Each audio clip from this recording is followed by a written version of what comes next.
पता नहीं था तो कोई बात नहीं, अगले साल पता चल जाएगा। पता है तो ठीक है, नहीं पता कोई बात नहीं।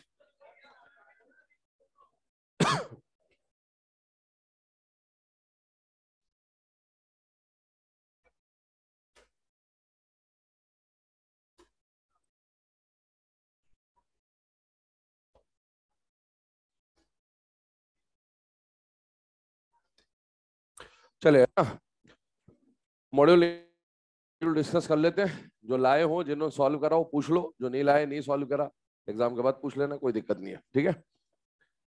लाओ भाई फटाफट। पी ब्लॉक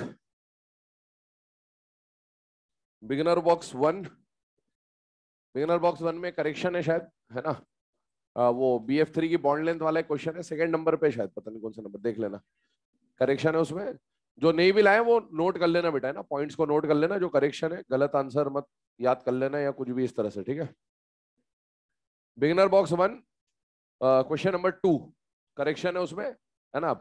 उसमें इस तरह से दे रखा है कि BF3 जब अकेला है तो उसमें बैक बॉन्डिंग होता है, बैक बॉन्डिंग होता है तो बॉन्ड लेंथ छोटी रहेगी क्योंकि डबल बॉन्ड कैरेक्टर आएगा, और जब वो मिथाइल के साथ जुड़ता है, एन मिथाइल के साथ, तो उसका बॉन्ड लेंथ बढ़ जाएगा क्योंकि बैक बॉन्ड टूट जाएगा।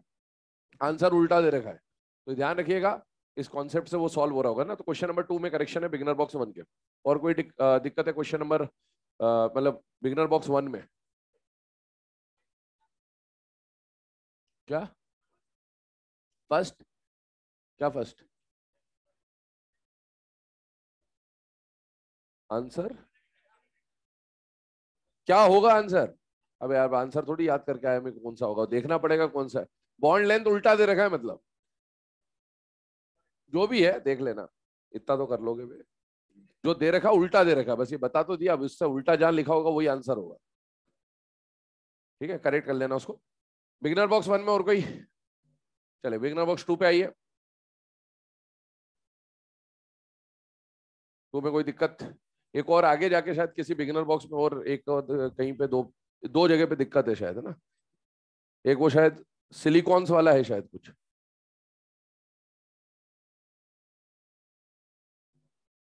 और एक वो फ्लोरीन का कलर गलत दे रखा है।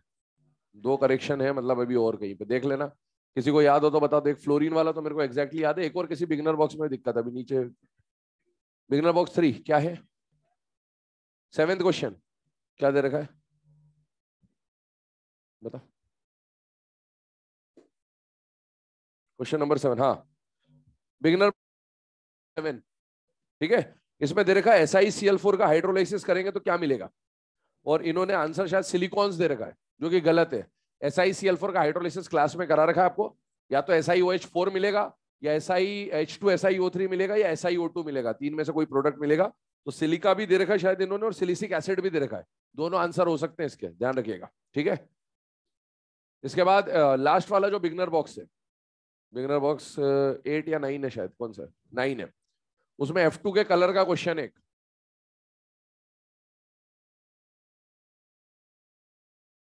पेज नंबर कौन सा है? पेज नंबर उधर पीछे और पलट, हाँ यहाँ पर देख, सेकंड लास्ट या लास्ट क्वेश्चन होगा ऐसा कुछ। पेज नंबर 55, 54, पेज नंबर 54 पे कलर ऑफ F2 का क्वेश्चन है ना। ग्रीनिश येलो कलर दे रखा है, जबकि वो येलो होना चाहिए। ग्रीनिश येलो किसका होता है? क्लोरीन का। तो या तो F2 के बदले क्वेश्चन में क्लोरीन कर लो, और या फिर वहां पर शायद पेल येलो कलर दे रखा है ना, तो वो भी आप टिक कर सकते हैं, दोनों में से जैसा भी आप चाहें वैसा करेक्शन कर सकते हैं। तो F2 के बदले Cl2 कर लो, या फिर ग्रीनिश येलो के बदले पेल येलो पे टिक कर लीजिए। ये 3 करेक्शन है मतलब बिगनर बॉक्स में। चलिए इसके बाद एक्सरसाइज स्टार्ट करते हैं। एक्सरसाइज में क्वेश्चन नंबर 1 to 10। और देखो एक बात समझ लेना, यहाँ पर पी ब्लॉक में क्या है पता नहीं, कैसे कैसे छोड़ो है ना। मॉड्यूल में 30 से 40% क्वेश्चन यूजर्स के डाल दिए, तो उसको देख के परेशान मत होना, ये बात ध्यान रखना। एग्जाम के क्वेश्चन आपने देख रखे हैं, यूजर्स के क्वेश्चन 2-4 साल में एक आएगा, आएगा भी तो एक आएगा 15 में से, ठीक है। उसको भूल जाओ आप, इतने सारे यूजर्स को देख देख के परेशान मत हो जाना, क्योंकि यूजर्स याद ही करने हैं, उसके पीछे कॉन्सेप्ट कॉन्सेप्ट लगाने की कोशिश करोगे तो हो गया खेल खत्म। तो इसीलिए यूजेस जहां दे रखे देख लेना, नजर घुमाना, याद भी मत करना, मैं ये बोलूंगा याद भी मत करना, क्योंकि बहुत सारे यूजेस हैं, किसको किसको याद करोगे, बस देखना है, एक बार नजर घुमा लेना, ठीक है, अब उसके अलावा जो क्वेश्चंस है उनकी प्रैक्टिस करिए। और पता नहीं इतने सारे, मतलब ये चेंज ही किया था तो इतने सारे क्वेश्चन डाल रखे यूजर्स के, जिसने भी बनाया हो मतलब वाहियात, बिल्कुल खत्म मतलब मॉड्यूल बनाया इस बार, है ना। तो ये ध्यान रखना, इसमें यूजर्स के बहुत सारे क्वेश्चन दे रखे हैं, आपको वो क्वेश्चंस आ जाएं ठीक है, नहीं आए तो इग्नोर मार देना, सीधी बात बोल रहा हूं, ठीक है। क्योंकि उसको देख के परेशान मत होना, एक बार कॉन्फिडेंस खत्म खेल खत्म, ये ध्यान रखना, क्योंकि एग्जाम में नहीं आएगा ऐसा क्वेश्चन, एक आध आएगा यूजेस का, पूरा मॉड्यूल यूज से भर रखा है पी ब्लॉक का खासकर, तो इसीलिए यूज वाले क्वेश्चन आ जाए ठीक है, नहीं आए तो भी परेशान ना होइएगा, ये बता दे रहा हूं आपको, है ना, क्योंकि कॉन्फिडेंस मत लूज करना, पी ब्लॉक अच्छी तरीके से पढ़ा है और जो पढ़ाया गया क्वेश्चन वहीं से आएगा, है ना, तो एग्जाम में जो आएगा उसकी फोकस रखिए। हाँ बस ठीक है, ना फालतू चीजें पढ़ते रहोगे तो फिर बस यही चाहते कि एक लूज हो जाए तो 1 साल का पैसा और अंदर, चलो, तो इसलिए कॉन्फिडेंस लूज नहीं करें अपना, पढ़ते रहे एग्जाम, ठीक है। ठीक है चलो लिखो, एक्सरसाइज नंबर 1 के बारे में बात कर रहे हैं, क्वेश्चन नंबर 1 से लेकर 10, क्वेश्चन नंबर 10 क्या है, क्या है 10 में, स्टेटमेंट इज करेक्ट, क्या हो गया भाई 10 में, which of the following statement is correct, कौन से में दिक्कत है, कौन से वाले में, फर्स्ट सेकंड थर्ड फोर्थ, दो ऑप्शन में कंफ्यूजन, बताओ तो सही भाई, सेकंड और थर्ड में only chlorine and bromine form oxy acid, इसमें क्या दिक्कत है, आयोडीन नहीं बनाता क्या ऑक्सी एसिड, फ्लोरीन नहीं बनाता क्या ऑक्सी एसिड, ओनली लिखा तो खत्म हो गया, ओनली क्लोरीन एंड ब्रोमीन दे रखा है तो गलत हो गया ना, all halogen form oxy acid सही है, फ्लोरीन,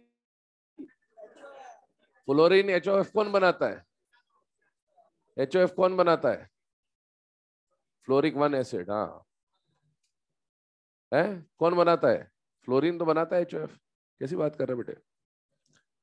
चले इसके बाद क्वेश्चन नंबर 11 से 20, 11 से 20, 13 क्या है, 13 सिलिका वाला है क्या, वो कियोनाइट वाला, ले इधर देखो, उसमें शायद क्वेश्चन में लैंग्वेज वैंग्वेज देख लेना आप लोग, उसमें बोल रखा है एक ऑक्सीजन कॉर्नर जो होता है वो शेयर होता है, और ऐसी कितनी यूनिट्स है, 3 यूनिट्स है या 3 चेन है इस तरह बना, तो आप देखो एक यूनिट को शेयर करते जाइए, और जब आप इसको शेयर करते जा रहे हैं तो 3 यूनिट्स आप जब शेयर करके बनाएंगे तो ऐसा कुछ बनेगा डायग्राम, और बोल रखा है कि सिंगल यूनिट शेयर होनी चाहिए, जो शेयरिंग वाला ऑक्सीजन उस पर कोई चार्ज नहीं आएगा, शेयरिंग वाले ऑक्सीजन पे कोई चार्ज नहीं आएगा, और बाकी स्ट्रक्चर आप देखें तो टोटल 1 -2 -3 -4 5 6 7 8, जो भी -8 वाला ऑप्शन होगा वो टिक कर देंगे आप, ठीक है, तो उसका स्ट्रक्चर जो आपसे पूछा गया। क्वेश्चन नंबर 20 तक,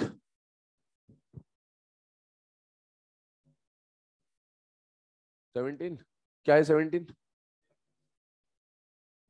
which compound does not PbI4, क्या है इसमें, TlI3 में दिक्कत आ रही है, TlI3 बताया तो था, ये TlI3 जब लिखा है तो उसको थैलियम 3 का मोनोआयोडाइड नहीं मानेंगे, उसको थैलियम 1 का पॉलीआयोडाइड कंसिडर करेंगे, तो ये पॉलीआयोडाइड दे रखा है यहाँ पर, है ना, लिखने में दोनों एक जैसे ही दिखेंगे बिल्कुल। चलिए इसके बाद क्वेश्चन नंबर 20 तक और कोई, 21 से 30, 21 से 30 क्या जरूरत है देखने बेटा, सब ठीक है, 21 से 30, 23 क्या है क्वेश्चन नंबर 23, अबे एलएम का क्वेश्चन है वो, तो रेशो तो निकालना है, एलएम का फॉर्मूला जो उससे ratio, 31 to 40, question number 31 to 40, 41 to 50, 41 क्या है क्वेश्चन नंबर 41, हाँ ये गलत है, इसका भी आंसर है ना, एसिडिक आएगा ये, एम्फोटेरिक दे रखा है शायद, एसिडिक कर लेना, एनसीईआरटी में एसिडिक है, GeO2, क्वेश्चन नंबर 41, ठीक है, एनसीईआरटी में एसिडिक दे रखा है, क्लियरली लिखाया भी होगा आपको, है ना, जब केमिकल वो पी ब्लॉक पढ़ा था हमने ग्रुप वाइज तो लिखाया था एसिडिक होता है।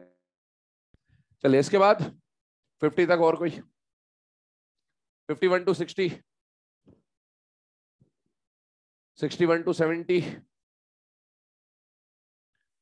71 to 80,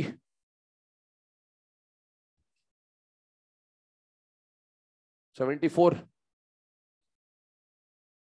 क्या है 74? यहाँ जो लिखवाते हो लिखा है कि नहीं लिखा है? लिखा है। रिएक्शन लिखाई थी पीएच बॉन्ड के बारे में कि जितने ज्यादा पीएच बॉन्ड होते हैं उतना ज्यादा रेड्यूसिंग नेचर होता है। उसके बाद एक रिएक्शन लिखाई थी, वही रिएक्शन है बेटा ये। H3PO2 का मैंने बोला था एक ही रिएक्शन है सिलेबस में, और वो है ना यही वाली रिएक्शन है AgNO3 के साथ। तो मेटालिक सिल्वर में रिड्यूस कर देता है वो, ठीक है। 80 तक और कुछ? 81 to 90, 83, 82, क्या है 82 बेटा? KBr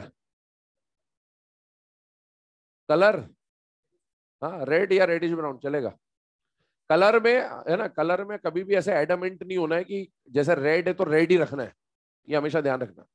क्यों नहीं रखना है? क्योंकि आप ऐसा समझो जैसे ये रूम है, ठीक है, एनसीईआरटी जो लिखता है वो रेड लिखता है BR2 को, इसलिए मैंने रेड लिखाया।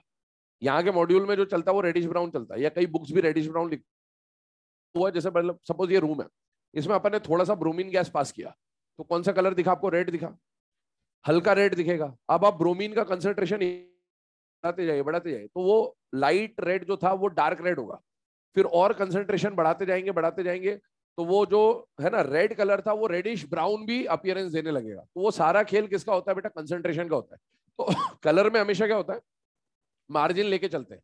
जैसे रेड दिया तो लाइट रेड या डार्क रेड या उससे थोड़ा सा मिलता जुलता कलर चल जाएगा, तो इसीलिए रेडिश ब्राउन चलेगा, कोई दिक्कत नहीं। वैसे आप उसको करेक्ट करना है तो एग्जैक्टली रेड कर लीजिए, कोई दिक्कत नहीं है, लेकिन फिर भी रेडिश ब्राउन माइंड में रखिए, क्योंकि कई जगह पर रेडिश ब्राउन लिखा होता है। एनसीईआरटी केवल रेड लिखता है, इसलिए मैंने रेड लिखा है आपको, ठीक है। चले इसके बाद क्वेश्चन नंबर 90 तक और कुछ? 83 पूछा तो क्या हो गया? हो गया तो फिर बोलना वापस। 83 on addition of concentrated H2SO4 to chloride salt। अबे क्या हो गया इसमें? क्या प्रेम पत्र ले लेके घूमता रहता पर्चे गिरा रहा।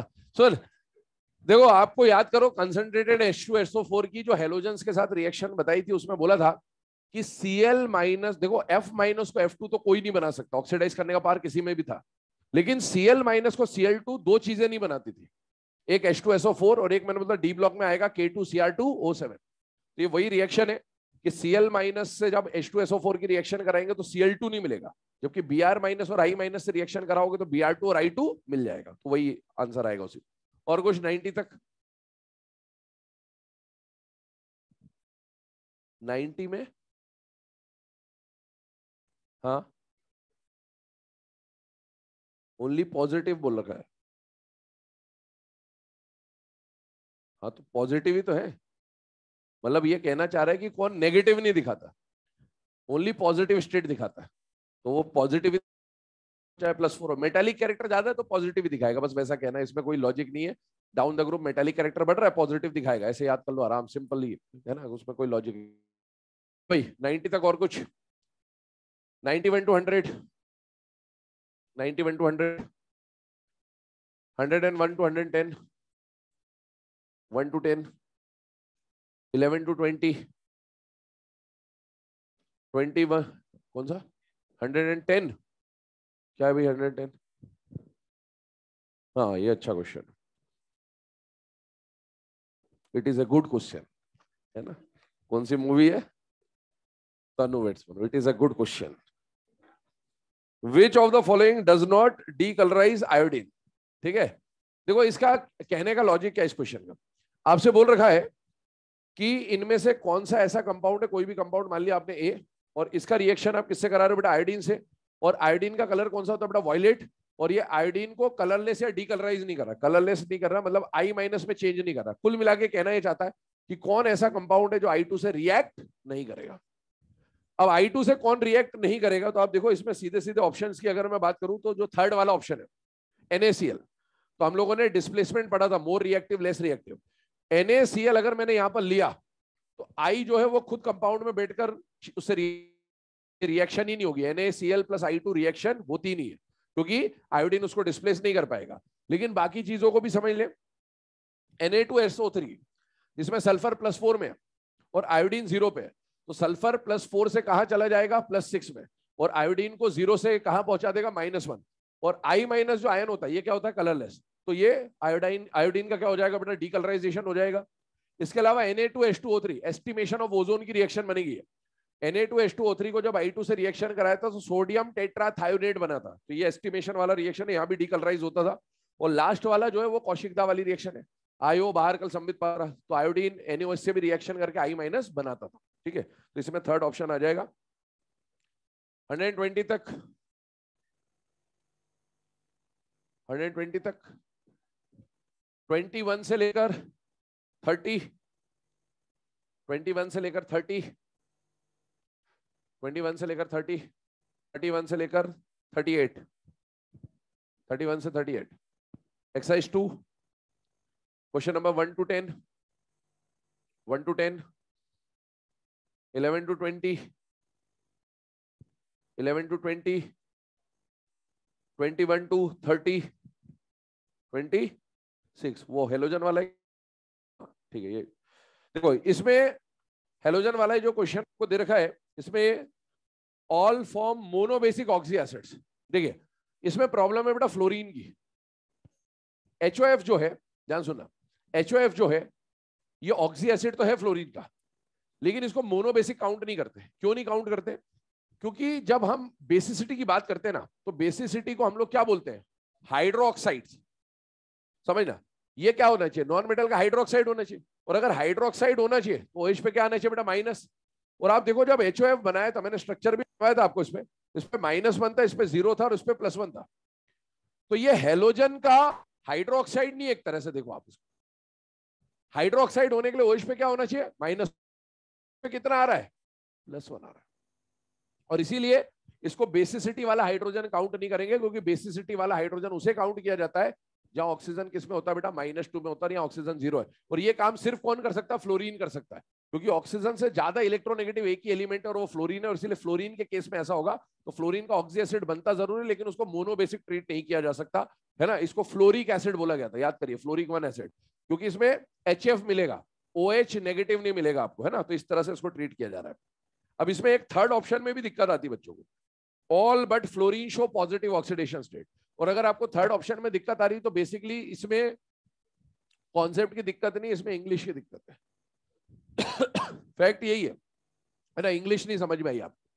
और ऐसे कई बार एग्जाम में क्वेश्चन आते, ऑप्शन आते कि आप अगर इंग्लिश थोड़ी सी कमजोर है तो आप अच्छे भले क्वेश्चन की ऐसी तैसी करके आ सकते हैं। ऑल बट फ्लोरीन का मतलब होता है इंग्लिश में फ्लोरीन के अलावा। ऑल बट फ्लोरीन का मतलब होता है फ्लोरीन के अलावा।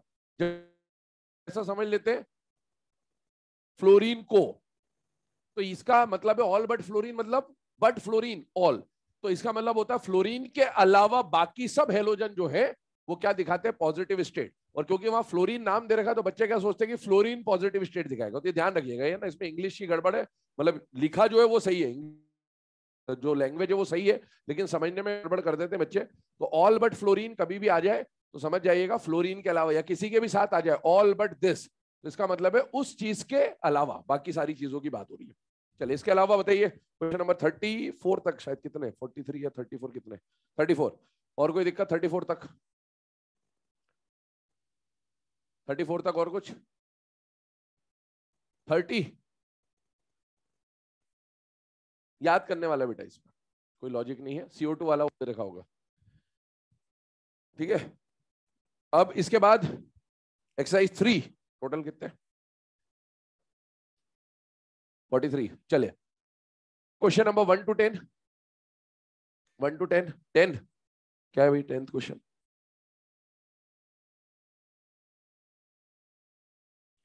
Acidic strength. अब ये तो पीरियोडिक टेबल का क्वेश्चन है, हाँ मेटेलिक और नॉन मेटेलिक से सॉल्व करना बेटा।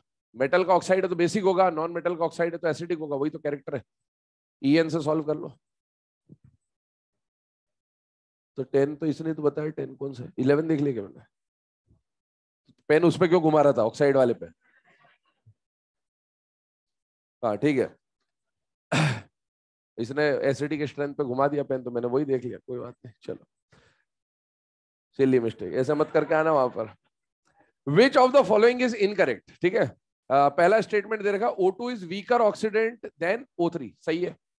ओजोन ज्यादा बेटर ऑक्सीडाइजिंग एजेंट होता है क्योंकि वो ने है, और O2 तो स्टेबल होता है उसके कंपैरिजन में। O2 है small bond length then O3, O2 में डबल बॉन्ड होता है और O3 में 1.5 बॉन्ड होता है। तो अगर बॉन्ड ऑर्डर ज्यादा है तो बॉन्ड लेंथ कम होगी, बात सही है। O2 and O3 are paramagnetic. O2 paramagnetic होता है लेकिन O3 डाया होता है, and O3 is angular in shape, ये तो सही है। O3 कैसे पैरामैग्नेटिक होगा, मतलब डायमैग्नेटिक कैसे होगा? ओजोन का स्ट्रक्चर बनाइए, सारे अनपेड इलेक्ट्रॉन की क्या होती है वहां पर, पेयरिंग होती है और एक कोऑर्डिनेट बॉन्ड बनता है। तो ऑक्सीजन के पास दो अनपेड है, ऑक्सीजन के पास दो अनपेड है, दोनों ने पेयरिंग करी और फिर एक ऑक्सीजन अपना लोन पेयर देगा दूसरे ऑक्सीजन को। ऑक्सीजन के पास जो दो अनपेड थे उसकी वो ऑटोमेटिकली पेयरिंग करेगा, ऑक्सीजन एक बार लोन पेयर ले सकता था वाली कंडीशन बन रही है, तो ये डायमैग्नेटिक बनता है बेटा, है ना। O2 तो आप जानते ही है पैरा, और अगर वो भी नहीं समझ में आता ऐसा पैरा डाया में दिक्कत आ रही तो बाकी तीन ऑप्शन पढ़ के आप एलिमिनेट करके भी सॉल्व कर सकते हैं ना। एलिमिनेशन मेथड हमेशा यूज करना है, ये बात ध्यान रखिए, क्योंकि कई बार ऐसा होगा कि सारे ऑप्शंस में से एक आध ऑप्शन ऐसा होगा जो आपको आता नहीं होगा, तो इसीलिए एलिमिनेट हमेशा करना सीखते रहे, प्रैक्टिस करते रहे। एलिमिनेशन बहुत बढ़िया चीज होती है, अगर आपको एग्जाम में करेक्ट ऑप्शन तक पहुंचना है तो बहुत बार एलिमिनेशन मेथड काम करता है बेटा, ठीक है। चलिए इसके बाद क्वेश्चन नंबर 20 तक, 15 या अभी question number 15। Phosphorus atoms are at corner of tetrahedron। NCERT पढ़ी क्या? नहीं पढ़ी?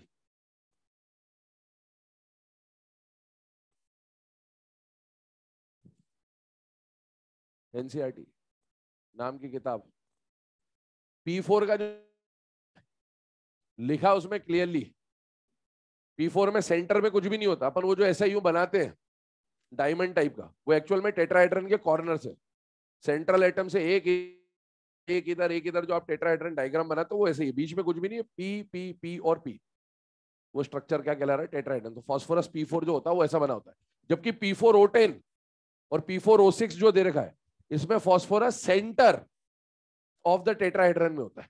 कहां पर होता है? सेंटर में। तो कॉर्नर वाला जो केस है वो कौन होता है बेटा? P4 होता है, ध्यान रखिएगा इस बात को, है ना। देने दो ना आंसर से, क्या होता है? गलत है,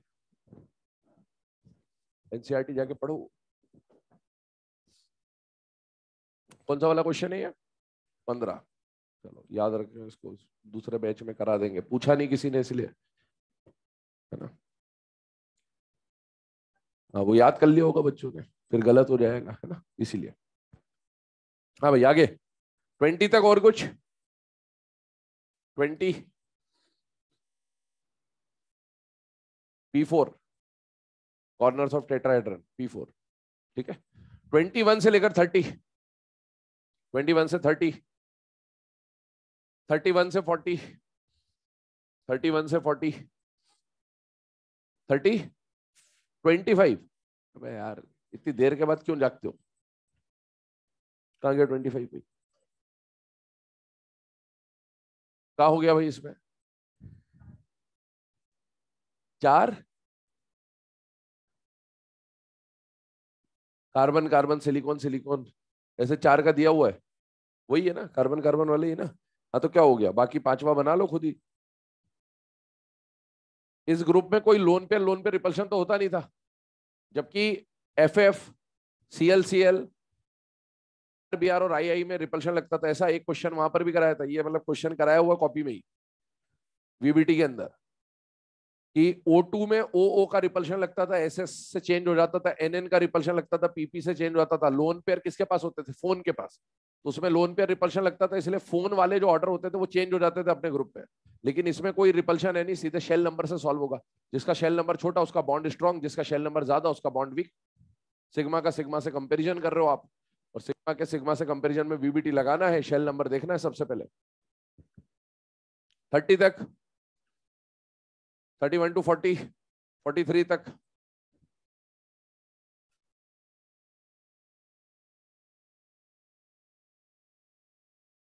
correct order of bond enthalpy PB कम ही आएगा बेटा।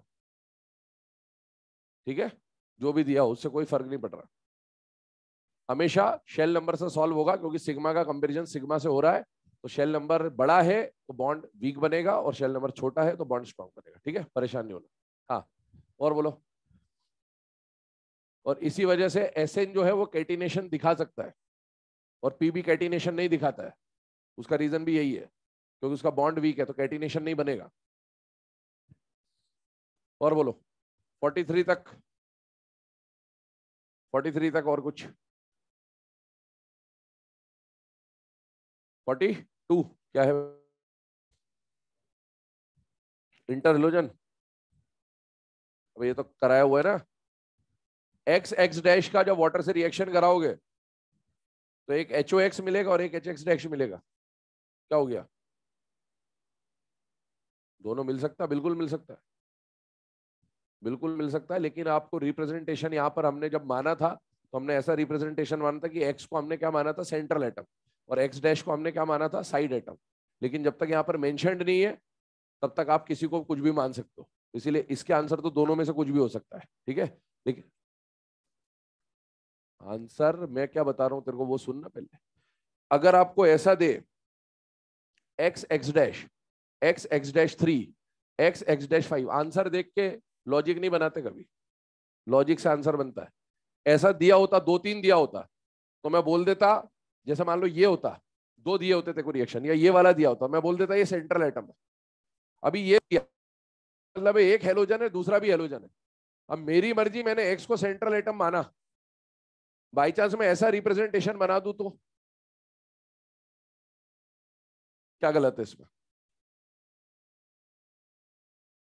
तो ये दिया है इसका मतलब कुछ भी हो सकता है, ये भी आंसर हो सकता है और ये भी आंसर हो सकता है, तो आप किसी का भी बना सकते हो, चाहे आप इसमें इसको सेंट्रल एटम मान लो और इसको साइड एटम मान लो, और यहां पर आप चाहे इसको सेंट्रल एटम मान लो इसको साइड एटम मान लो, क्योंकि हेलोजन मेंशन नहीं किया है, बस टाइप ऑफ हेलोजन लिखा है कि एक एक्स है और एक एक्स डैश है।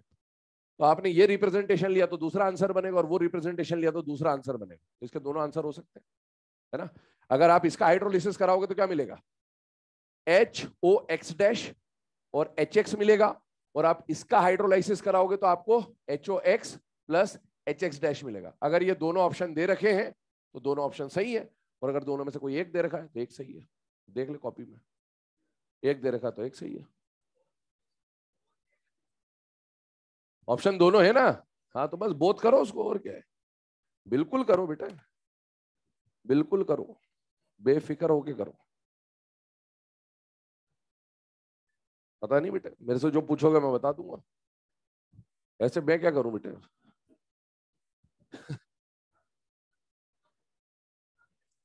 मैं अब कैसे करूं,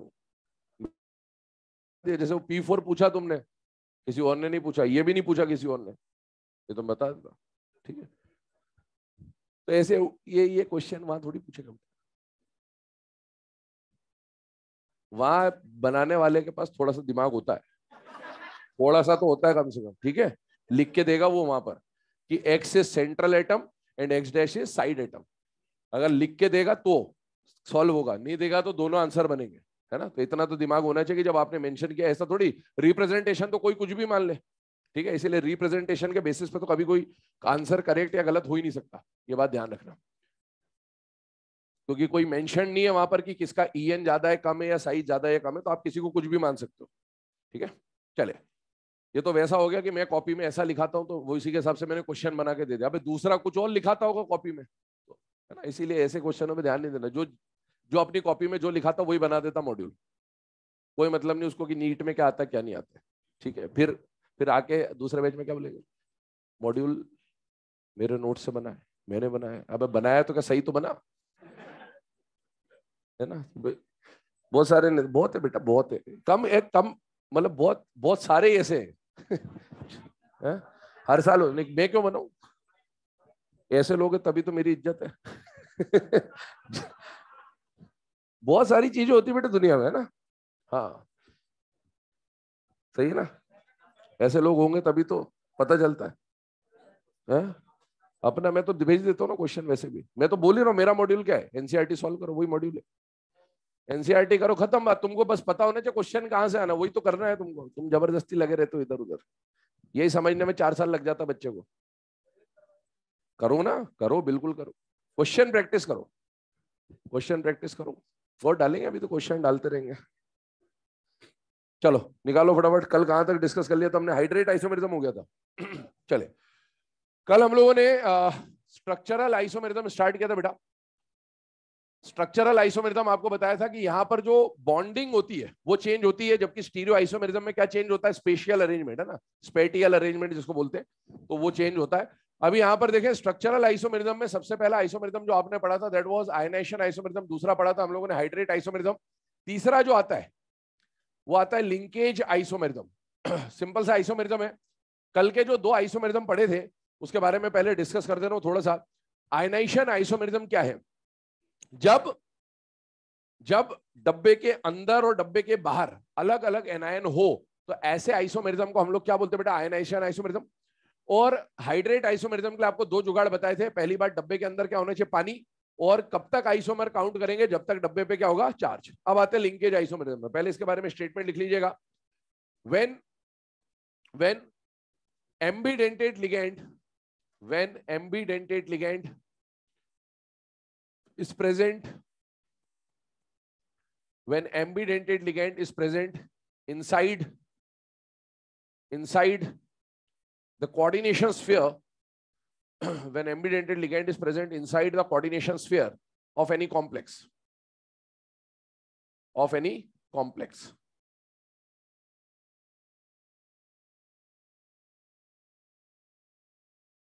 चलिए यहां पर ध्यान देंगे। लिंकेज आइसोमेरिज्म की बात कर रहे हैं बेटा हम लोग। और लिंकेज आइसोमेरिज्म के लिए आपको क्या बोला कि आपको डब्बे के अंदर एक चीज देखनी है, जुगाड़ जो है कि डब्बे के अंदर ध्यान से याद करें तो चार ये एम्बिडेंटेड लिगेंड आपको लिखाए गए थे। Cyanate, cyanide, isocyanide, isocyanate, thiocyanate, isothiocyanate, nitrito O और नाइट्राइटो एन। ये सारे एम्बिडेंटेड थे। एम्बिडेंटेड लिगेंड कौन हो सकते हैं? जिसमें दो डोनर साइट्स होती थी बट एक एट अ टाइम एक ही तरफ से डोनेट करता था। अब बाई चांस कोई एक कॉम्प्लेक्स आपको दिया गया, वो कॉम्प्लेक्स कुछ इस तरह से दिख रहा है, CONH3 NO2 और बाहर दे दिया बेटा Cl2। क्या इस डब्बे के अंदर चारों में से कोई एम्बिडेंटेड लिगेंड दिख रहा है या नहीं दिख रहा? बेटा दिख रहा है। अभी ये NO2 जब आया तो NO2 में फिर वो बात आती है जैसे NO में आता है प्लस और माइनस वाला, तो NO2 प्लस वाला लिगेंड भी होता है नाइट्रोनियम और NO2 नेगेटिव भी होता है। जब भी प्लस या माइनस आए तो मैंने बोला प्लस वाला लिगेंड आपको दो ही जगह काम में आएगा, एक तो ब्राउन रिंग कॉम्प्लेक्स और एक सोडियम नाइट्रोक्लोराइड, और वो भी NO प्लस काम में आएगा। NO2 प्लस तो काम भी नहीं आना आपको सिलेबस में, तो आपको पता होना चाहिए कि NO2 कौन सा बेटा? माइनस वाला। और क्या NO2 माइनस जो है ये एम्बिडेंटेड लिगेंड है या नहीं बेटा? है। तो अगर डब्बे के अंदर कोई एम्बिडेंटेड लिगेंड है तो वो पक्का है। क्या दिखा रहा होगा? Linkage isomerism. मतलब linkage isomerism in the sense linkage या बॉन्डिंग जो है वो चेंज हो रही होगी। तो अभी एक बार नाइट्रोजन डोनर और यहाँ पर कौन डोनर बेटा? Oxygen donor. This is linkage isomerism. Note कर ले इसे। अब इसमें कल हम लोगों ने जो दो आइसोमेरिज्म्स पढ़े थे उसके ऊपर भी क्वेश्चन बन सकता है। अब देखिए, क्या ये वाला जो कॉम्प्लेक्स आपको दे रखा है ये आयोनाइजेशन आइसोमेरिज्म दिखा सकता है? क्या डब्बे के अंदर और बाहर कोई अलग अलग एनायन है या नहीं है बेटा? है। इसका मतलब ये आयनाइजेशन आइसोमेरिज्म भी दिखा सकता है।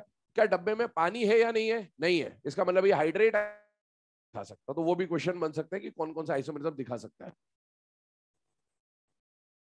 हाँ, Cl2 है यहाँ पर।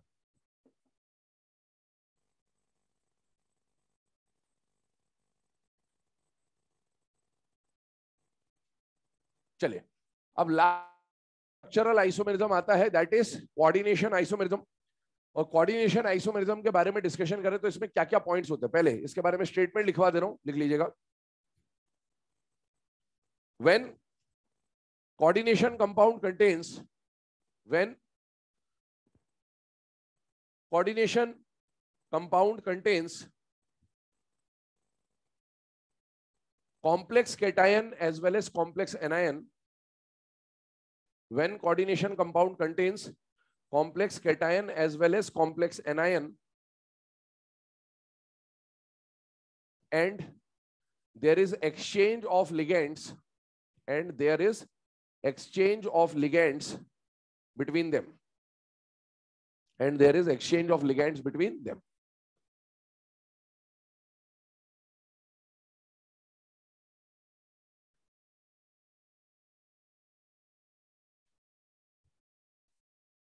देखिए ध्यान से, है ना, सिंपल सा पॉइंट है।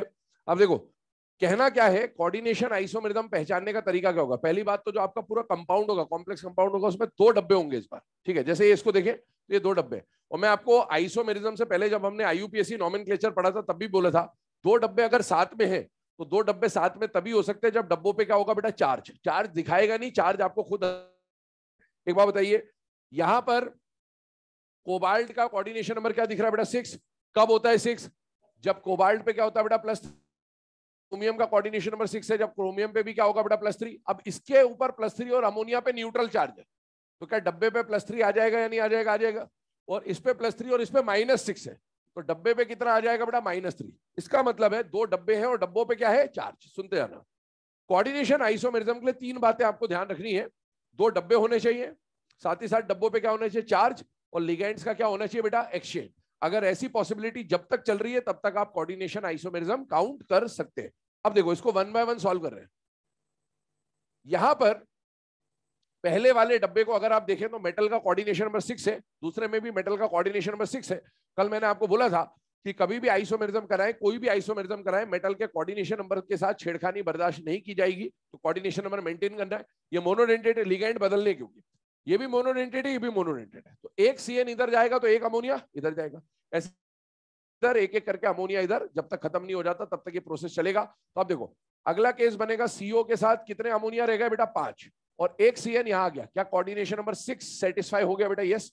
और आप यहां पर देखिए तो CR के साथ क्या आ गया बेटा, CN 5, और एक अमोनिया यहां पर आ गया। तो आपने बेसिकली किया क्या, एक अमोनिया यहां भेज दिया और एक CN यहां भेज दिया। यही प्रोसेस कंटिन्यू करेंगे हम लोग। CO के साथ बचे कितने अमोनिया बेटा, एक और अमोनिया उधर भेजा तो 4, और एक CN यहां पर आ गया तो CN2, और यहां पर क्रोमियम के साथ CN बचे 4 और अमोनिया आ गया 2। इस तरह से चेंज करते जाए।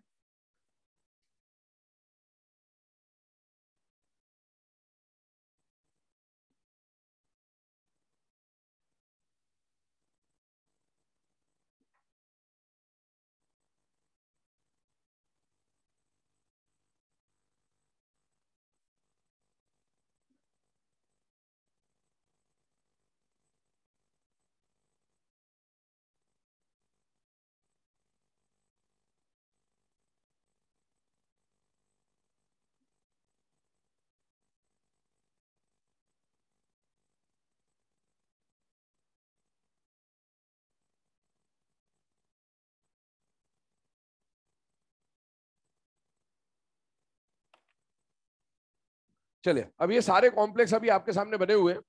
इन कॉम्प्लेक्सेस को ध्यान से देखिएगा 2 मिनट के। 7 केस आपके सामने बने हुए। केसेस में आप देखेंगे तो 2-2 डब्बे आपको दिख रहे हैं। कोऑर्डिनेशन आइसोमेरिज्म के पहली बात तो क्या होना चाहिए बेटा, 2 डब्बे होने चाहिए। दूसरी बात, लिगेंड्स का एक्सचेंज।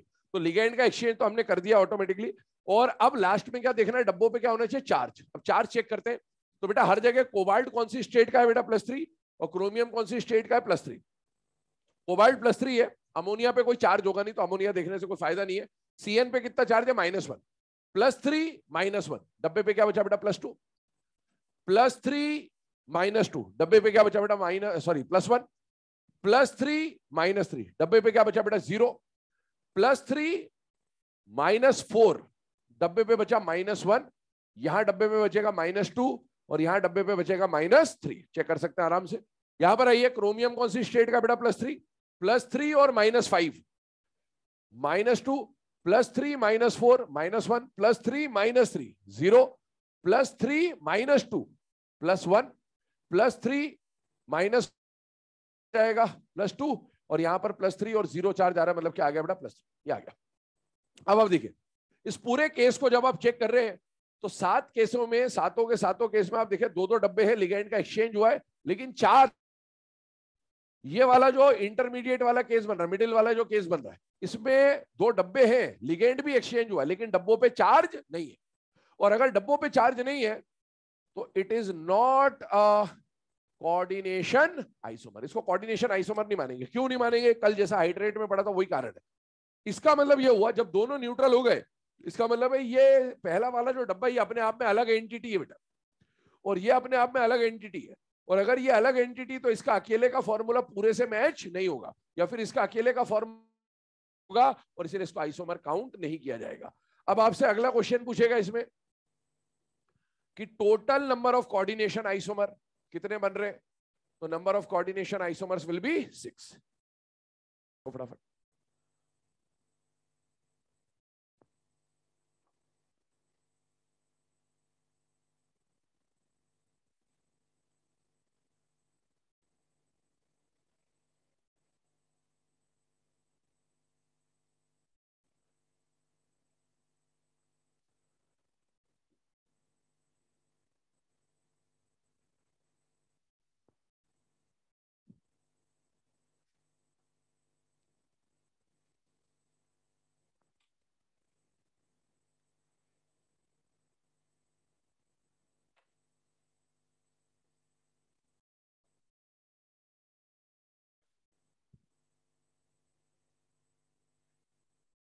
चलिए, अब ये वाला केस हो जाने के बाद इसमें एक और एग्जांपल हम लोग डिस्कस करने देखिएगा।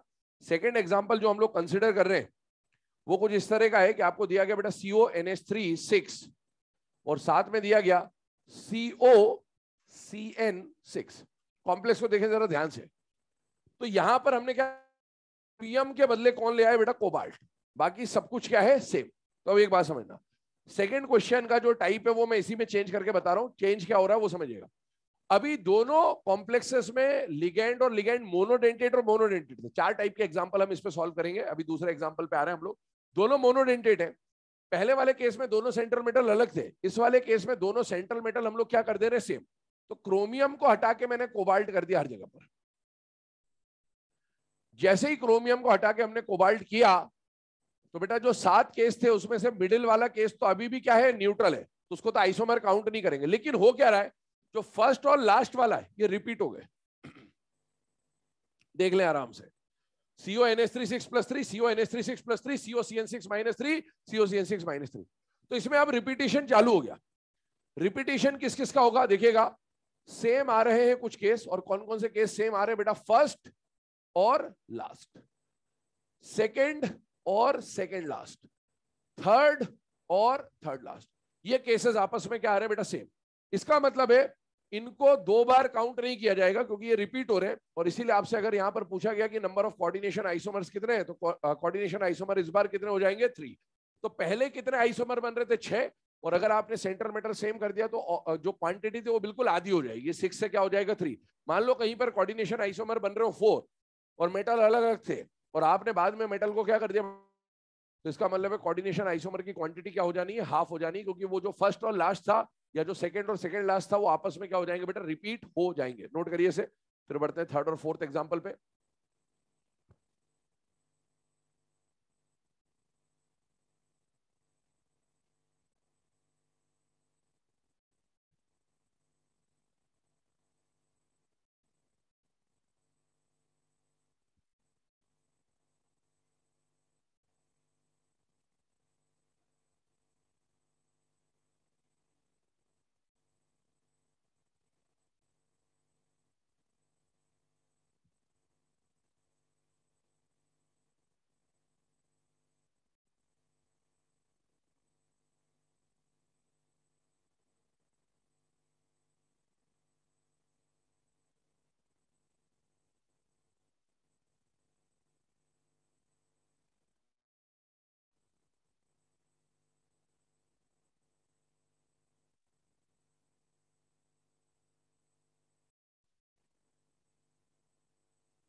कोऑर्डिनेशन का सिलेबस एग्जाम में है ना, आइसोमेरिज्म से पहले जो सीएफटी पढ़ा हम लोगों ने, सीएफएससी वगैरह वहां तक रहेगा, मतलब आइसोमेरिज्म की जहाँ हेडिंग डलवाई उससे पहले तक का आएगा एग्जाम में ना, ध्यान रखिएगा।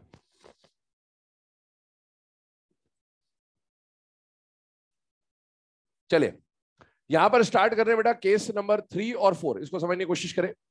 मान लीजिए आपको एग्जाम में दिया गया बेटा CONH36 और CrOX3, और इसमें बोला गया कि कोऑर्डिनेशन आइसोमेरिज्म चेक करिए। सबसे पहले कोऑर्डिनेशन आइसोमेरिज्म की पहचान कहां से होगी, 2 डब्बे दिखने चाहिए, तो 2 डब्बे हमें दिख रहे हैं। इसके बाद कोबाल्ट का कोऑर्डिनेशन नंबर 6 है, मतलब क्रोमियम का कोऑर्डिनेशन नंबर 6 है, मतलब क्रोमियम भी +3 का होगा, डब्बे पे आ रहा है +3, ऑक्सिलेटो पे -2 होता है, तो टोटल बचेगा -3, इस तरह से आ जाएगा चार्ज।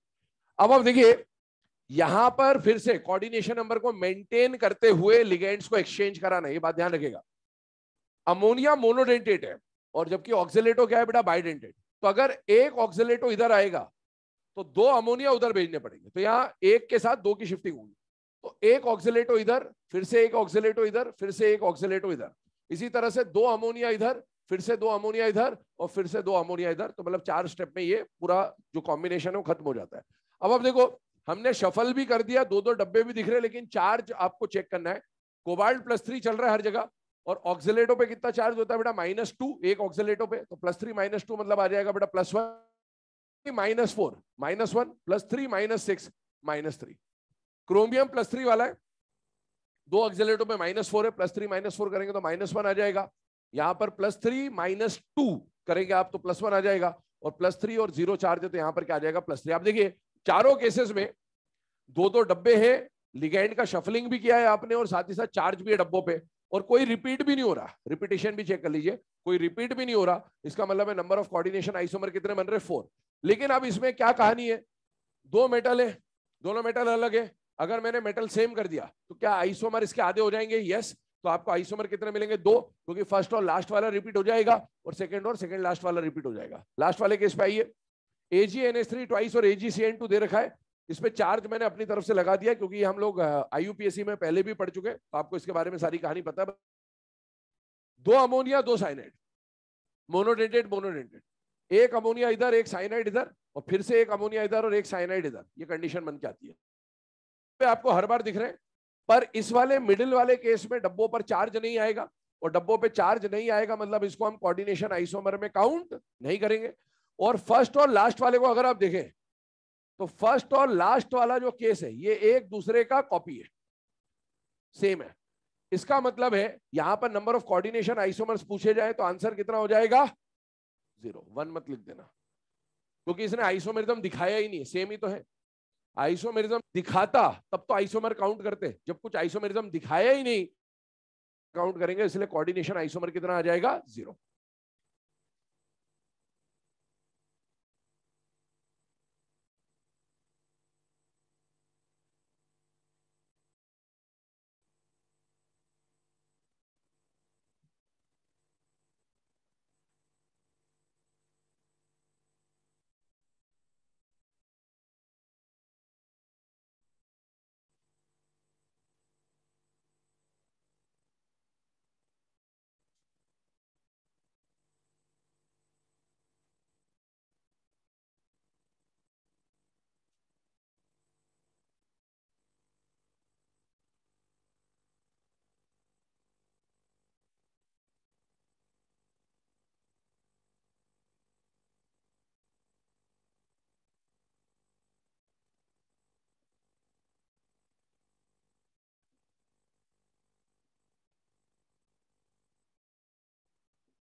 चलो बेटा ना, यहाँ पर ध्यान देंगे आप।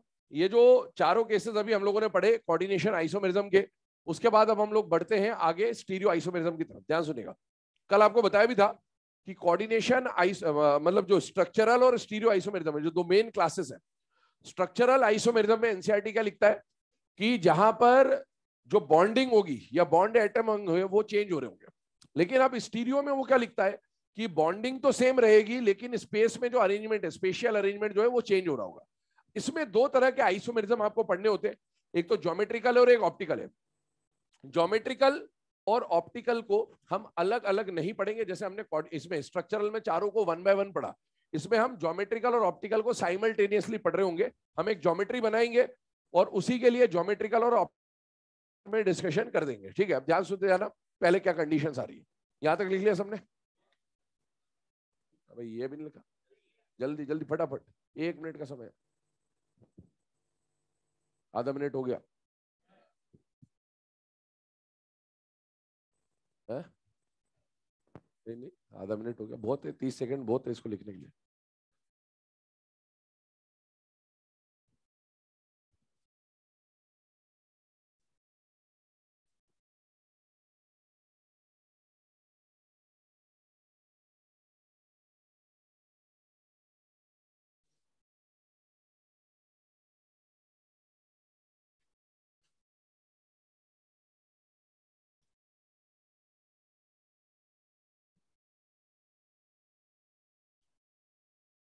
चले बेटा, है ना, अब यहाँ पर फोकस करेंगे। अब जो पॉइंट बताया जा रहा है उसको समझिएगा बड़ा ध्यान से, है ना।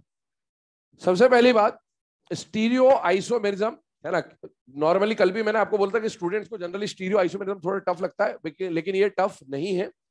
खासकर इसमें ऑप्टिकल टफ लगता है बच्चों को, जो कि बिल्कुल भी टफ नहीं है।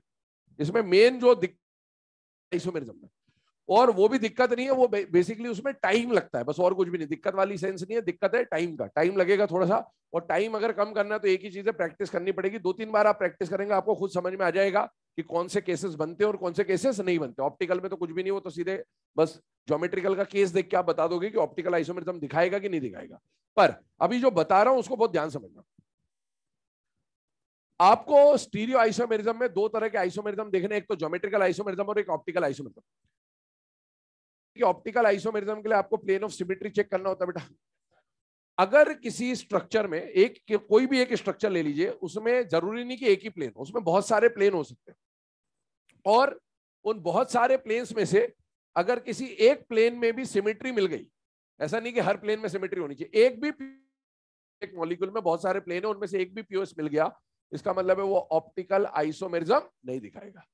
और अगर पीओएस है तो ऑप्टिकल आइसोमेरिज्म नहीं दिखाएगा, लेकिन अगर एक भी पीओएस नहीं है तो वो ऑप्टिकल आइसोमेरिज्म दिखाएगा। अगर ऑप्टिकल आइसोमेरिज्म दिखाता है तो हम लोग बोलते हैं ऑप्टिकली वो क्या है, एक्टिव।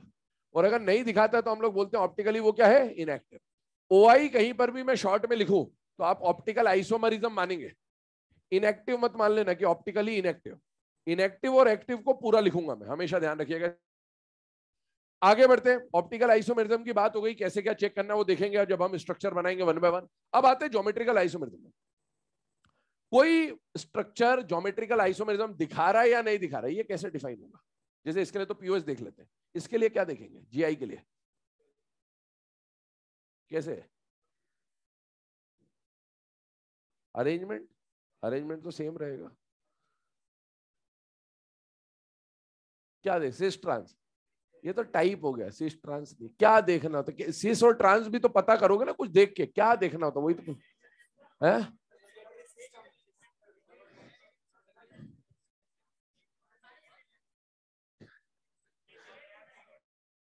तो मेरी बात ध्यान से ना, ज्योमेट्रिकल आइसोमेरिज्म के लिए क्या करना होता है? ज्योमेट्रिकल आइसोमेरिज्म के लिए जो भी ज्योमेट्री होगी XYZ, है ना, उसमें उसमें आप लिगेंड्स को शफल करेंगे। क्या करेंगे? शफल। इधर का लिगेंड उधर रख दिया, उधर का लिगेंड इधर रख दिया, इधर का लिगेंड उधर रख दिया, शफल करेंगे। और लिगेंड्स को शफल करने पर एक दूसरे के रिस्पेक्ट में अगर लिगेंड का एंगल बदल गया, क्या बदल गया? एंगल, तो आप बोलेंगे कि ये ज्योमेट्री नहीं बन रही है, और इसका मतलब ये ज्योमेट्रिकल आइसोमेरिज्म दिखा रहा है। और अगर शफल करने पर एंगल नहीं बदला तो आप बोलेंगे कि ये ज्योमेट्रिकल आइसोमेरिज्म नहीं दिखा रहा। अब इसको कैसे क्या समझना होता है वो अब हम एग्जांपल के थ्रू एक एक करके सॉल्व करेंगे। ठीक है, आइए इधर। स्टीरियो आइसोमेरिज्म स्टार्ट करने के पहले कुछ जनरल रिप्रेजेंटेशन आपको आने चाहिए। आपको कहीं पर भी एम लिखा हुआ दिख जाए मतलब हम किस मेटल, स्मॉल में एबीसीडी लिखे हो तो इसका मतलब हम बात कर रहे होंगे मोनोडेंटेड लिगेंड्स की। अगर दो कैरेक्टर एक साथ दिख रहे हैं आपको तो इसका मतलब क्या है, ये बाइडेंटेड है। ये ऊपर जो कर्व लगा हुआ है ये बता रहा है कि ये दोनों एक ही लिगेंड के पार्ट है। और ये एक लिगेंड पूरा कितनी जगह काटेगा, दो जगह। एक एटम अकेला है तो एक जगह काटेगा, दो एटम इकट्ठे हैं मतलब दो जगह काटेंगे। तो ये मोनोडेंटेड लिगेंड है, अकेले अकेले मोनोडेंटेड लिगेंड है। और ये दोनों एक साथ काटेंगे एक जगह तो इसका मतलब ये बाइडेंटेड है। और दो एटम काटेंगे मतलब बाइडेंटेड है, दो एटम काटेंगे बाइडेंटेड है, दो एटम काटेंगे बाइडेंटेड है। लेकिन अब बाइडेंटेड के भी रिप्रेजेंटेशन देखिए, क्या दोनों एटम सेम बना, ऐसे बाइडेंटेड को बोलेंगे बेटा सिमेट्रिकल बाइडेंटेड। दोनों एटम, दोनों काटने वाले एटम सेम है, सिमेट्रिकल बाइडेंटेड। दोनों काटने वाले एटम अलग है, दोनों काटने वाले एटम अलग है, एसिमेट्रिकल। अब किसको सिमेट्रिकल माना जाए, किसको एसिमेट्रिकल माना जाए, या कैसे मानते हैं वो बात करते हैं। हमने बाइडेंटेड में 6 एग्जांपल पढ़े थे। उन 6 में से केवल ग्लाइसिनेटो एसिमेट्रिकल बाइडेंटेड होता है, बाकी बचे हुए पांचों सिमेट्रिकल बाइडेंटेड होते हैं। ये कैसे पता चला? ग्लाइसिनेटो का स्ट्रक्चर अगर आपको याद हो तो ग्लाइसिनेटो में एक ऑक्सीजन काटता है और एक नाइट्रोजन काटता है, दोनों काटने वाले एटम अलग है। जबकि इथाइलिन डायमीन में दोनों नाइट्रोजन काटते थे, दोनों काटने वाले एटम सेम थे। ऑक्सिलेटो में दोनों ऑक्सीजन, डीएमजी में दोनों नाइट्रोजन, बाइपेरिडल में दोनों नाइट्रोजन, एसिटाइल एसिटेनेटो में दोनों ऑक्सीजन। तो काटने वाले एटम सेम है तो सिमेट्रिकल, काटने वाले एटम अलग है तो एसिमेट्रिकल। बट इतना कुछ देखना नहीं, आप तो बस याद रख लो कि ग्लाइसिनेटो आया तो एसिमेट्रिकल है, बाकी कोई बाइडेंटेड आया तो सिमेट्रिकल है। अब रिप्रेजेंटेशन की बात कर रहा हूं, जरा ध्यान से सुनना, ध्यान समझना। आपको एग्जाम में ऐसा लिख के आएगा, या फिर आपको एग्जाम में कुछ इस तरह से दे देगा।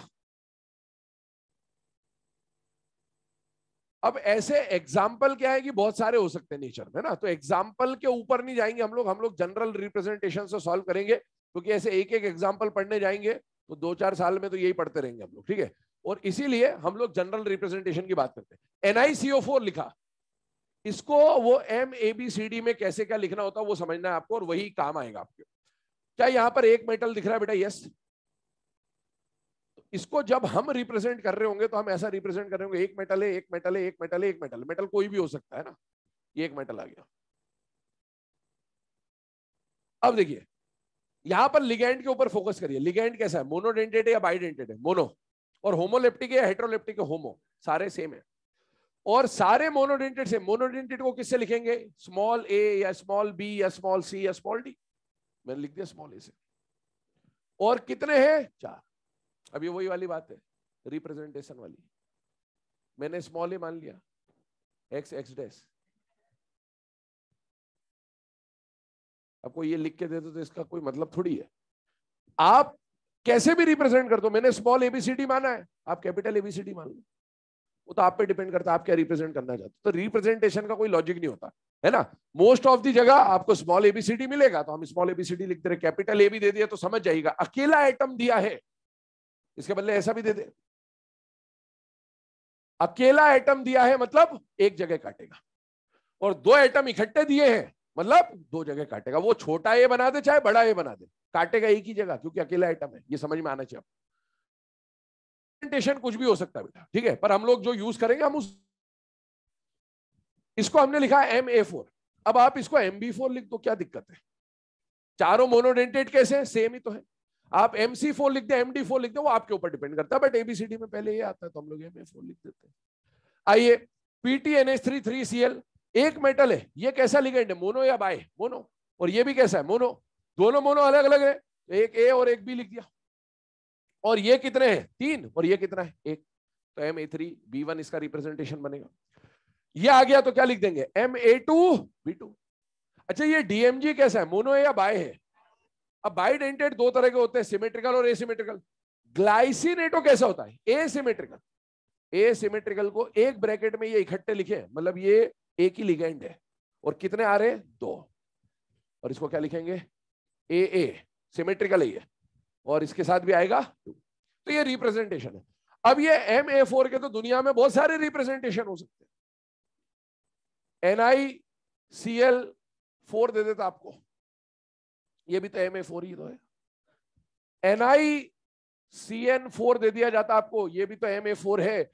तो अब आप ऐसे एक एक एग्जांपल को थोड़ी पढ़ सकते हैं, हम लोग ये रिप्रेजेंटेशन पढ़ लेंगे कि इसके लिए क्या होता है। अब उससे मिलता जुलता कोई भी एग्जांपल है, आपको बस ये देख के ये समझ में आना चाहिए कि ये कॉम्प्लेक्स क्या रिप्रेजेंट कर रहा है, जनरल फॉर्म को रिप्रेजेंट कर रहा है। पहली ये बात होगी, ठीक है। तो अब हम इसी के ऊपर बात करते हुए चल रहे हैं, यहां पर ध्यान दीजिएगा।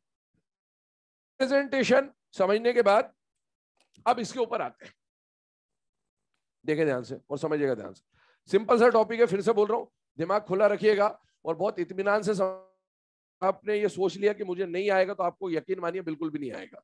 और अगर आप ये चाहते हैं कि सीखना है तो बहुत आसानी से समझ में आने वाला चीज है। विजुअलाइज करिएगा, बस 3D में थोड़ा सा इमेजिन करते जाइए, चीजें अपने आप समझ में आने लग जाएंगी। सबसे पहले हम लोग बात कर रहे हैं कोऑर्डिनेशन नंबर 4 की, और फिर हम लोग बात करेंगे नेक्स्ट लेक्चर में कोऑर्डिनेशन नंबर 6 की। पहले 4 को समझ लेते हैं क्योंकि इसमें केसेस कम है, तो थोड़ा सा एक प्रैक्टिस में आ जाएगा, फिर 6 पे चलेंगे। जब भी आपको एग्जाम में कॉम्प्लेक्स दिया गया, सपोज ये कॉम्प्लेक्स दिया गया NiCl4-2 और बोला कि ये कॉम्प्लेक्स क्या ज्योमेट्रिकल आइसोमेरिज्म दिखाएगा, क्या ये ऑप्टिकल आइसोमेरिज्म दिखाएगा, और दिखाएगा तो कितने GI बनाएगा, कितने OI बनाएगा, या कितने स्टीरियो आइसोमेरिज्म बनाएगा। तो अब आपका प्रोसेस कहां से शुरू होता है वो समझिए। सबसे पहले आप देखेंगे कोऑर्डिनेशन नंबर 4। आपको एग्जाम में कोऑर्डिनेशन नंबर 4 या 6 में से ही आएगा, ये भी फिक्स है। तो आपने देखा इसका कोऑर्डिनेशन नंबर 4 है, पर आप ज्योमेट्रिकल आइसोमेरिज्म की बात कर रहे हैं, स्टीरियो की बात कर रहे हैं, मतलब ज्योमेट्री का रोल आएगा, तो पहले आपको इसकी ज्योमेट्री निकालनी है। और ज्योमेट्री निकालने के लिए मुझे यहां पर क्या निकालना पड़ेगा, हाइब्रिडाइजेशन। अगर यहीं पे कोऑर्डिनेशन नंबर 6 होता तो मुझे हाइब्रिडाइजेशन नहीं निकालना पड़ता क्योंकि उसकी ज्योमेट्री फिक्स है। पर कोऑर्डिनेशन नंबर 4 में 2 ज्योमेट्री हो सकती है, इसीलिए मुझे पहले क्या निकालना पड़ेगा, हाइब्रिडाइजेशन। अब अगर इसका हाइब्रिडाइजेशन sp3 आया तो मैं यहां पर जो आपको बताऊंगा वो चीजें अप्लाई होंगी, और अगर इसका हाइब्रिडाइजेशन dsp2 आया तो मैं यहां पर जो बातें बताऊंगा वो अप्लाई होंगी। ठीक है, समझते जाइएगा। पहले हम स्टार्ट कर रहे हैं टेट्राहेड्रल से, क्योंकि ये जो NiCl4 है ये sp3 हाइब्रिडाइज्ड है। कर चुके हैं इसको सॉल्व, स्टार मार्क लगवाए थे, निकल के 3 केसेस में, उनमें से एक केस है आपका हाइब्रिडाइजेशन आ गया sp3। अब ध्यान सुनिएगा, ज्योमेट्रिकल आइसोमेरिज्म की बात कर रहा हूं। पहले ये टेट्राहेड्रल ज्योमेट्री बन गई, बीच में निकल है और बाकी सब जगह लिगेंड है। आप तो अभी M ऐसा मान ले M है और 4 लिगेंड है। इस ब्लू कलर के लिगेंड का, इस ग्रीन से ब्लू का, रेड से ब्लू का, ब्लैक से एंगल बता सकते हो क्या, 109.5। क्या बात समझ में आ रही है? अच्छा, रेड और ग्रीन का एंगल कितना है, 109.5। रेड और ब्लैक का, क्या सारे एंगल ही 109.5 के हैं या नहीं है? अब आपको मैंने क्या बोला था कि ज्योमेट्रिकल आइसोमेरिज्म के लिए आपको लिगेंड्स को शफल करना होगा, इस कहीं और रख दीजिए और उसके बदले किसी और को यहां ले आइए। ये शफल कर दिया आपने। क्या ब्लू का एंगल यहां पर जब ब्लू था उसका तीनों से जो एंगल था, क्या अभी भी ब्लू का उनसे वही एंगल है? आप इस रेड को यहां रख दो, इसको यहां रख दो, शफल करो। आप जितने शफल कर सकते हो करते जाइए, कोई दिक्कत नहीं है। आप कितनी भी शफलिंग करें, जो जिससे जिस एंगल पे था उससे वो अभी भी उसी एंगल पे रहेगा। इसका मतलब शफल करने से एंगल चेंज नहीं हो रहा है, और एंगल चेंज नहीं हो रहा है इसका मतलब आपको कोई नई ज्योमेट्री नहीं मिल रही है। और अगर नई ज्योमेट्री नहीं मिल रही है, इसका मतलब ये वाले ज्योमेट्रीज कभी भी ज्योमेट्रिकल आइसोमेरिज्म शो नहीं करेगा। तो टेट्राहेड्रल में एक बात कंफर्म है कि टेट्राहेड्रल कभी भी ज्योमेट्रिकल आइसोमेरिज्म शो नहीं करता, वो नोट में आपको लिखा दिया जाएगा। अब मान लीजिए ये NiCl4 एग्जाम में आया, आपने इसका हाइब्रिडाइजेशन निकाला, हाइब्रिडाइजेशन आ गया sp3 आ गया, मतलब टेट्राहेड्रल है। अब आपको समझ में आना चाहिए कि मैं Cl किसको कहीं से भी शफल कर दूं तो टेट्राहेड्रल में GI का तो पॉसिबिलिटी है ही नहीं। तो आपसे क्वेश्चन क्या पूछेगा, which of the following complex does not show geometrical isomerism. समझ में आना चाहिए, टेट्राहेड्रल है, ज्योमेट्रिकल आइसोमेरिज्म नहीं दिखाएगा, आंसर टेट्राहेड्रल होगा। इस तरह क्वेश्चन बनेंगे। क्वेश्चन लास्ट में लिखाऊंगा जब सब कुछ हो जाएगा। अब आइए ऑप्टिकल पे आते हैं, समझिएगा। एक चीज दिमाग में फिट कर ले, टेट्राहेड्रल आया मतलब GI नहीं दिखाए। क्यों नहीं दिखाएगा, रीजन बता दिया, शफल वफल करके आप देख लो आराम से, एग्जाम में याद भी नहीं आए शफल करके सोच लेना, इमेजिन कर लेना, समझ में आ जाएगा। ऑप्टिकल पे आइए। ऑप्टिकल के लिए क्या देखना होता है, POS। इस टेट्राहेड्रल में बहुत सारे प्लेन्स हो सकते हैं। 2 एटम वाला प्लेन हो सकता है, 3 एटम वाला प्लेन हो सकता है, कई सारे एटम वाला प्लेन हो सकता है। आपको तो केवल एक प्लेन चाहिए जो सिमेट्री रखता हो, और मैं एक ही प्लेन दिखाऊंगा आपको जो सिमेट्री रखता होगा, बाकी से हमें कोई मतलब नहीं। बाकी भी POS हो सकते हैं और उससे हो सकता है कि बाकियों में POS ना हो। हम तो उसकी बात करेंगे जहां POS है, एक ही केस चाहिए बस। पहला केस ऐसा मान के चले, इसमें पॉसिबिलिटीज बनेगी अलग अलग, जैसे सारे लिगेंड सेम आ गए, कुछ लिगेंड सेम आ गए, कुछ अलग आ गए, ऐसा हम लोग समझते हुए चल रहे हैं। मान लीजिए अभी चारों लिगेंड सेम है, क्या है, सेम, सबके ढक्कन ब्लैक मान लो थोड़ी देर के लिए। अब आप इसमें सामने से कट करिए, ये वाला प्लेन है ना, ये पूरा ऐसा पूरा जाएगा।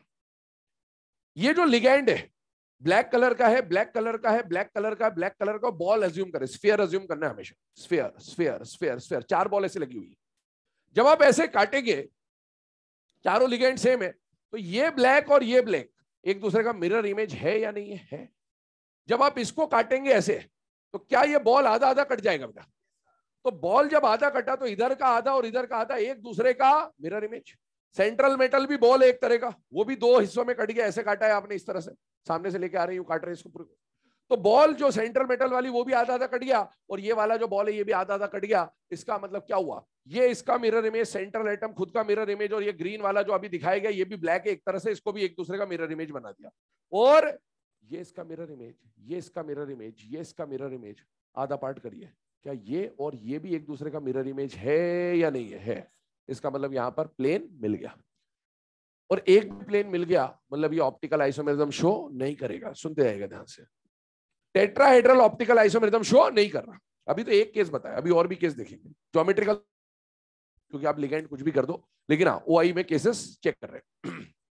अब क्या केस बना?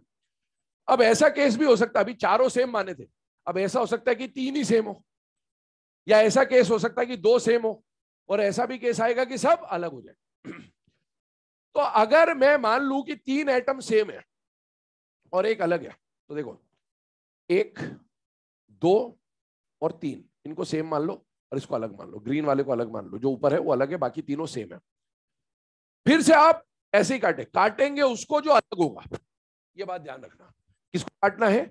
जो अलग होगा, क्योंकि जब वो अलग वाला 2 हिस्सों में कटेगा तो खुद का मिरर इमेज बन जाएगा। मोटिव ये है, आपका ये और ये एटम सेम है, ये और ये सेम है, बस ये चाहिए।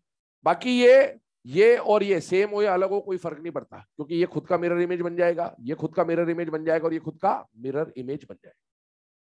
तो आपको क्या पीओएस मिल जाएगा? यस। जब तक ये 2 सेम है, सामने से काटने पर आपको मिरर इमेज मिलता रहेगा, चाहे ये सेम हो, चाहे ये अलग हो। अब 2 सेम कर दीजिए, ये और ये सेम है, और 2 अलग कर दीजिए, अभी भी पीओएस मिलेगा, क्योंकि जब तक ये सेम है, ये तो कट जाएगा, जो कटेगा वो तो खुद का पीओएस बना ही लेगा। अब लास्ट केस कब आता है? कायरल सेंटर, जो आप ऑर्गेनिक में पढ़ते हो। बस अभी चारों अलग है, और आप खुद सोचो, इसको काट दिया ब्लू को, मिरर इमेज बन गया, सेंट्रल मेटल को काट दिया, मिरर इमेज बन गया, ग्रीन को काट दिया, मिरर इमेज बन गया, लेकिन ये इसका मिरर इमेज नहीं है, और इसीलिए आपको इस बार पीओएस नहीं मिलेगा। और इसी टेट्राहेड्रल है, तो टेट्राहेड्रल ऑप्टिकल आइसोमेरिज्म नहीं दिखाएगा, केवल एक केस में दिखाएगा, एक्सेप्ट जब कायरल वाला केस आएगा, और कायरल वाले केस के लिए चारों मोनोडेंटेट क्या होंगे? अलग अलग।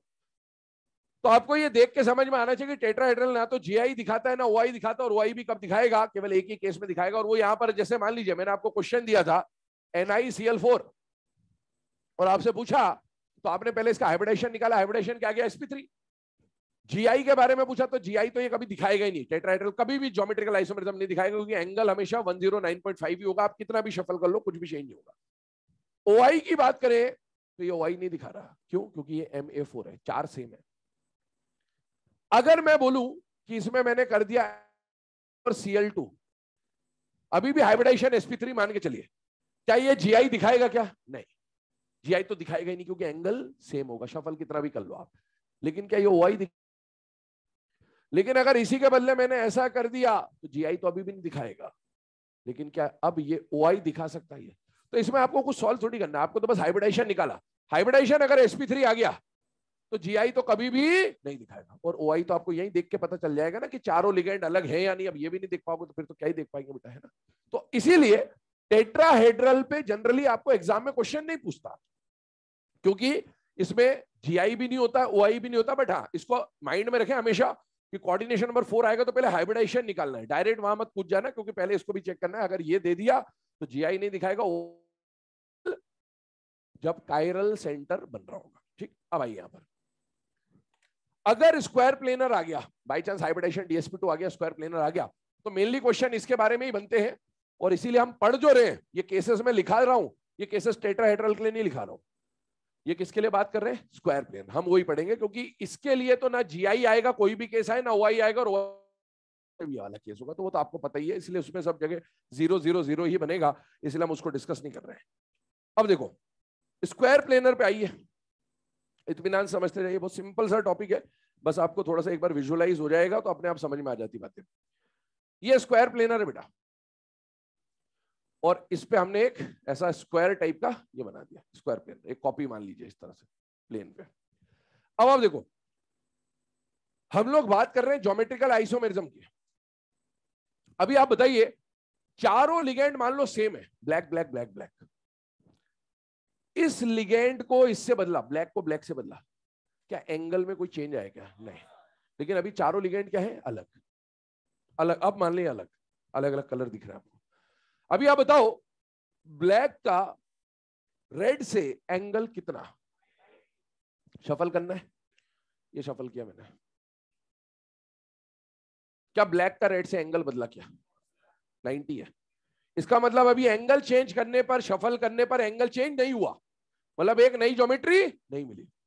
लेकिन अभी आप देखें, ब्लैक और रेड 90 पे थे, क्या शफल करने पर एंगल बदल गया? इसका मतलब स्क्वायर प्लेनर कॉम्प्लेक्सेस में क्या होता है?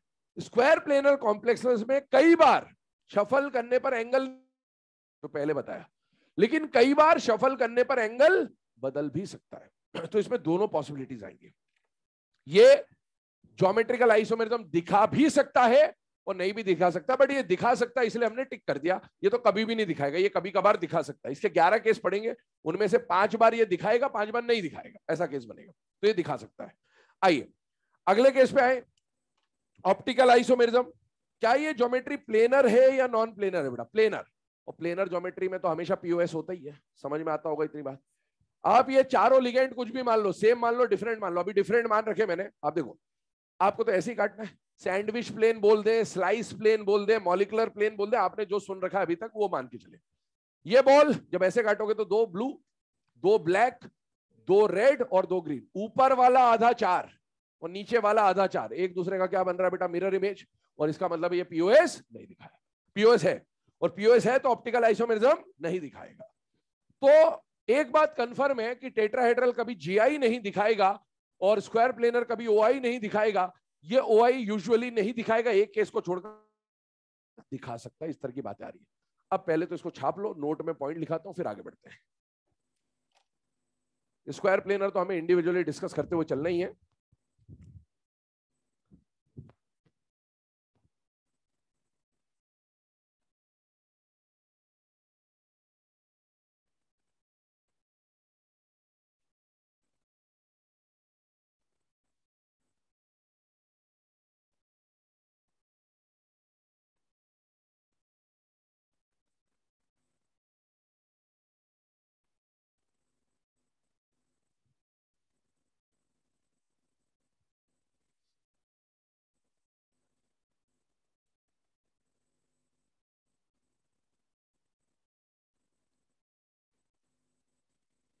लिख लिया?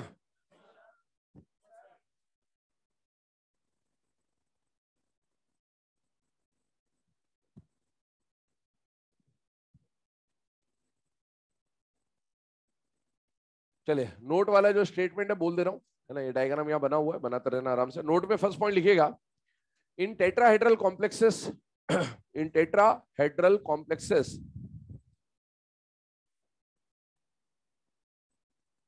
GI is not observed.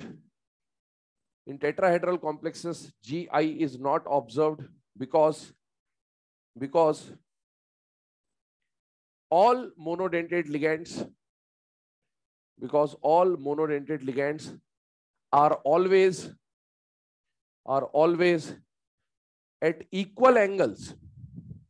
All monodentate ligands are always at equal angles with respect to each other. All monodentate ligands are at equal angles with respect to each other. तो एक दूसरे के रिस्पेक्ट में उनका एंगल रहेगा, इसलिए वो GI नहीं दिखाएगा। और अब सेकंड जो पॉइंट है वो आता है स्क्वायर प्लेनर के बारे में, जिनमें सैंडविच प्लेन या स्लाइस प्लेन होता है। तो लिखेगा, square planar complexes square planar complexes cannot show optical isomerism, because they contain POS,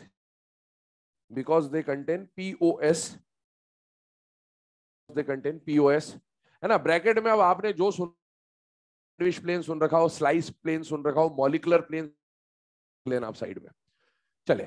अब इसका टेबल बना रहे हम लोग और फिर इंडिविजुअली एक एक केस को डिस्कस करते हैं कि कैसा क्या होता है।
बेटा ये जो 11 केसेस आपके सामने लिखे हुए हैं, इनमें से आप देख सकते हैं टोटल 5 केस है ना, जिन पे टिक किया गया है।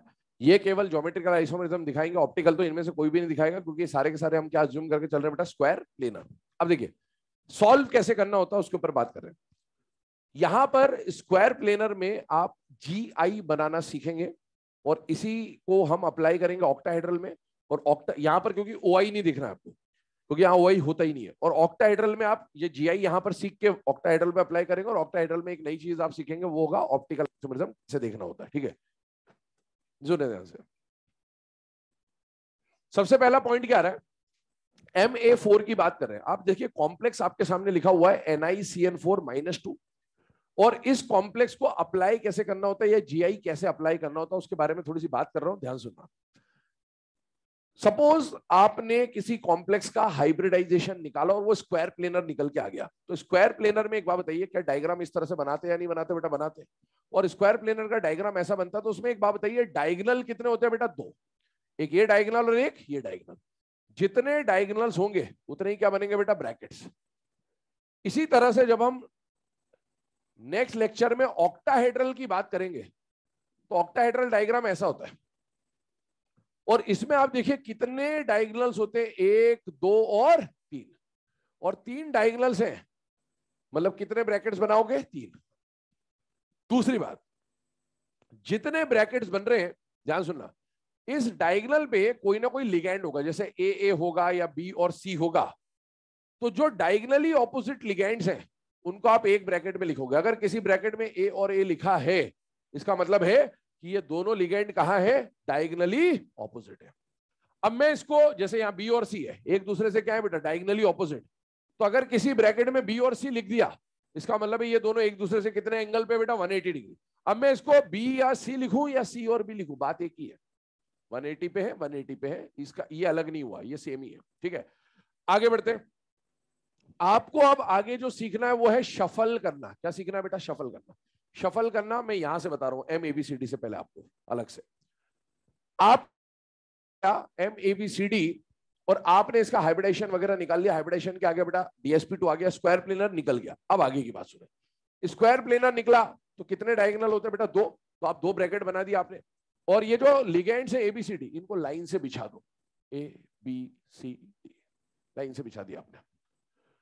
अब क्या करना है, आपको शफल करना है, तो एक को फिक्स करना है, और इस B को इस C से चेंज करो, और इस B को इस D से चेंज करो, 1 बाय 1। आपने A को फिक्स रखा और B को C से बदला, तो यहां कौन आएगा, C, यहां कौन आएगा, B, और यहां कौन था, D। फिर आपने A को फिक्स रखा और B को किससे चेंज किया, D से, तो यहां कौन आएगा, D, यहां पर कौन है बेटा, C, और यहां कौन है बेटा, B। ये शफलिंग हुई। अब आप एक बात देखिए, क्या ये दोनों ब्रैकेट इन दोनों ब्रैकेट से मैच हो रहे हैं क्या? अगर मैच नहीं हो रहे, इसका मतलब एक नई ज्योमेट्री मिली आपको, शफल किया आपने, शफल करने पर एंगल बदल गया। अगर मैच होता तो एंगल नहीं बदलता, मैच नहीं हो रहा मतलब एंगल बदल चुका, क्योंकि हम ऐसा बार बार एंगल बदल के नहीं देखेंगे ज्योमेट्री में, हम यहां देखेंगे। क्या यहां पर आप देखिए, ये जो 2 ब्रैकेट है, ये ना तो इन दोनों से मैच होंगे ना इन दोनों से मैच होंगे, इसका मतलब है आपको एक और नई ज्योमेट्री मिली है। कितनी नई ज्योमेट्री मिली, 3, इसलिए इसके कितने ज्योमेट्रिकल आइसोमर्स हैं, 3। और भी देखो, आपने अभी ए को फिक्स किया, बी को भी तो फिक्स कर सकते हैं, तो ऐसे बहुत सारे परम्यूटेशन बनेंगे, बट आपको ये प्रैक्टिस से पता चलेगा कि इसके बाद कुछ बन ही नहीं सकता, ये बात समझिएगा। आपने बी को फिक्स किया, तो आपने यहां बी फिक्स कर दिया, अब आपने ए को सी से शफल कर दिया, तो यहां कौन आएगा, सी, और यहां कौन आएगा, ए और डी। क्या ये किसी से मैच हो रहा है, इससे मैच हो रहा है, मतलब ये रिपीट हो गया, तो ये नई ज्योमेट्री नहीं है। ऐसे ही आपने बी को फिक्स रखा और ए को डी से बदल दिया, तो यहां कौन आएगा, डी, यहां कौन आएगा, सी और ए। क्या ये किसी से मैच हो रहा है, ए सी और बी डी, ए सी और बी डी, इससे मैच हो रहा है।